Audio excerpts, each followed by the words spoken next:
Motorcycles might seem complicated at first, but don't worry. In this video, we will give you a basic overview of the parts of a motorcycle so you know what everything is and what everything does. Now, let's start with the frame. It's the backbone of the bike and supports all of the other components. Some motorcycles have plastic bodywork that we call fairings that help with aerodynamics and wind protection, whereas other bikes, like this cruiser here, keep things more exposed. The engine is the heart of the motorcycle and sits within the frame with exhaust pipes extending toward the back of the bike. Now, motorcycles have engines with a bunch of different configurations. It could be a single cylinder, a twin, or even an inline four. And the type of engine that the motorcycle has affects how it sounds and how it feels. Now, like cars, motorcycles roll on wheels, but bikes only have two of them.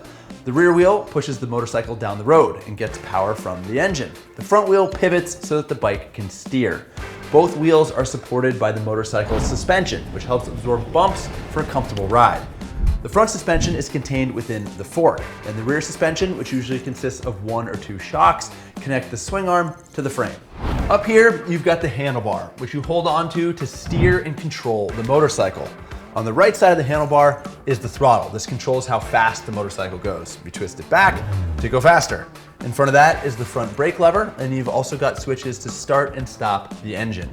On the left side of the handlebar, there's the clutch lever, which is important for getting the motorcycle moving and coming to a stop, as well as shifting gears. There's also switches for the headlight, the horn, and the turn signals.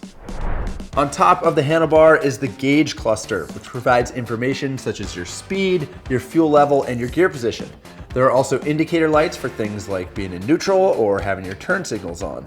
On that topic, all motorcycles have turn signals at the front and the back. In the back, you've also got a tail light and a brake light, and at the front, you've got a headlight. Behind the dash and the handlebar is the gas tank, and beyond that, the seat for sitting in, and then foot pegs for supporting your feet. And you also have controls that you operate with your feet. There is a rear brake lever on the right and a shift lever on the left. So there you have it. Those are the basic parts of a motorcycle. And now that you're familiar, you're one step closer to getting out there on your first ride. So come ride with us. Click the link below to learn how easy it is to start riding a motorcycle. We've got all the information and support you need to get started in motorcycling today.